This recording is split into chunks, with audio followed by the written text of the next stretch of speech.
ہاں جی، یہ نون ساکن کے بعد آگے سین حروف ہلکی میں سے نہیں ہے۔ نون ساکن کیا ہے کہ نون کے اوپر جزم لگی ہوئی ہے تو یہ نون ساکن ہو گیا۔ جب بھی نون ساکن پڑھنا ہے اگلے لفظ کو دیکھنا ہے کہ اگلا حرف حروف ہلکی میں سے آیا ہے یا نہیں۔ آگے جب ہم نے دیکھا ہے کہ سین حروف ہلکی میں سے نہیں ہے، اب ہم نے نون ساکن پہ غنہ کرنا ہے، وہ بھی کون سا؟ اخفا کا۔ اگر حروف ہلکی میں سے کوئی حرف آ جاتا ہے پھر ہم نے نون ساکن میں غنہ نہیں کرنا ہوتا۔ اب ہم نے اس کا غنہ کرنا ہے تو کیسے کرنا ہے؟ حمزہ نون زیر ایو، ٹھیک ہو گیا؟ یہ اخفا کا غنہ ہے۔ اگر ہم کرتے ہیں نا ان تو یہ اظہار کا غنہ ہے۔ تو نون ساکن کے بعد سین حروف ہلکی میں سے نہیں ہے تو اس لیے اب ہم نے اخفا کا غنہ کرنا ہے، اظہار کا غنہ نہیں کرنا۔ نحمده ونصلي على رسوله الكريم اما بعد فاعوذ بالله من الشیطان الرجیم بسم اللہ الرحمن الرحیم۔ السلام علیکم ورحمۃ اللہ وبرکاتہ۔ امید ہے آپ سب خیریت سے ہوں گے، انشاءاللہ جہاں ہوں گے ایمان اور صحت کی نعمت سے مالا مال ہوں گے۔ ہاں جی، تو آغاز کرتے ہیں ہم اپنے آج کے سبق کا دعاؤں کے ساتھ۔ تو چلیے شروع کرتے ہیں۔ اللهم صل على سيدنا ومولانا محمد وعلى آل سيدنا ومولانا محمد وبارك وسلم۔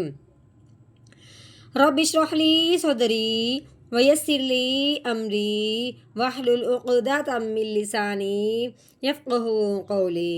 رب زدنا علما، رب زدنا علما، رب زدنا علما۔ أعوذ بالله من الشيطان الرجيم بسم اللہ الرحمن الرحیم۔ ہاں جی، یہ یا ہے، ٹھیک ہے؟ یہ نیچے دو نقطے جو لگے ہوئے ہیں یہ یا کے ہیں، ٹھیک ہے؟ اس کے اوپر یہ جو نیچے والی ہے اس کو کھڑی زبر کہتے ہیں، یہ جو اوپر والی ہے اس کو مد کہتے ہیں، ٹھیک ہے؟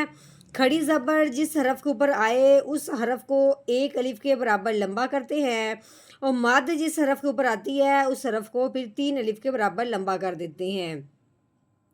ہاں جی، اس کے بعد آگے دیکھتے ہیں پہلے کہ یہ ہے الف، اس کے ساتھ جو ہے یہ الف ہے، الف کے اوپر زبر آئے، الف کے نیچے زیر آئے یا الف کے اوپر پیش آئے اس طرح کی، تو اس الف کو حمزہ کہتے ہیں، الف نہیں پڑھتے، ٹھیک ہو گیا؟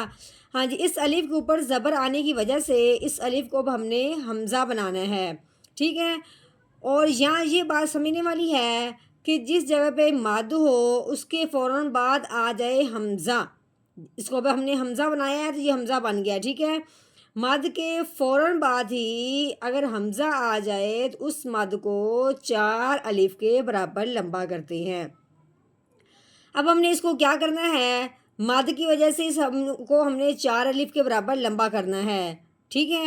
اور کھڑی زبر آنے کی وجہ سے اس کو ہم نے 5 الف کے برابر لمبا کرنا ہے۔ تو کیسے پڑھیں گے؟ یا مد کھڑی زبر یا،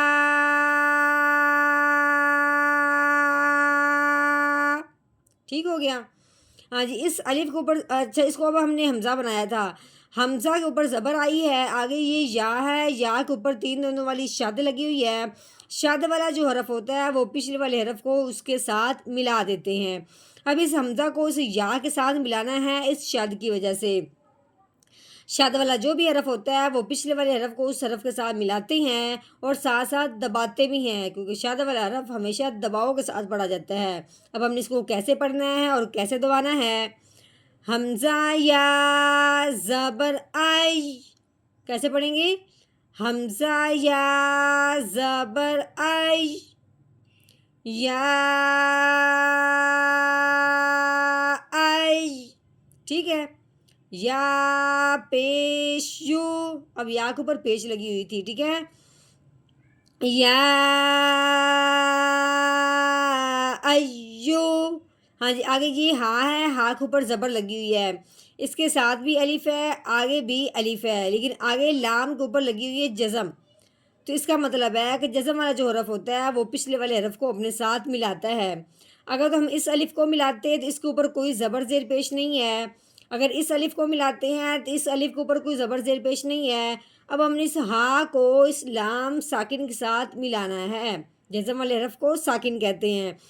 کیسے پڑھیں گے؟ ہا لام زبر حل، ٹھیک ہے، یا ایوہل۔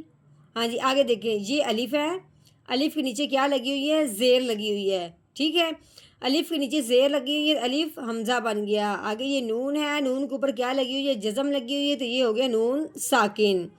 ہاں جی، نون ساکن جہاں بھی ہوتا ہے اس کو پڑھنے سے پہلے اگلے حرف کو دیکھتے ہیں کہ اگلا حرف کون سا ہے۔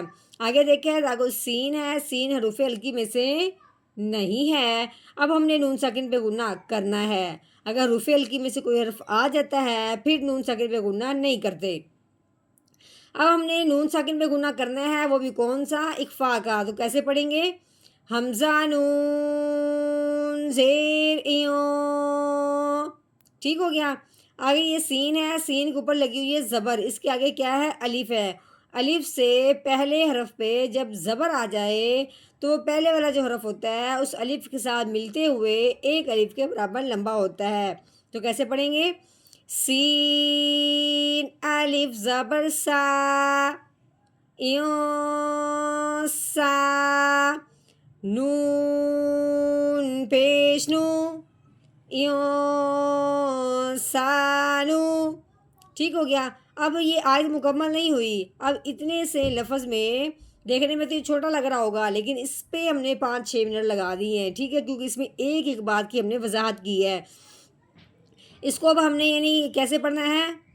یا ایوہل انسانو، ٹھیک ہو گیا، یا ایوہل انسانو، ٹھیک ہو گیا۔ آیت مکمل نہیں ہوئی لیکن ہماری بات مکمل ہو گئی ہے جتنا ہم نے پڑھا ہے۔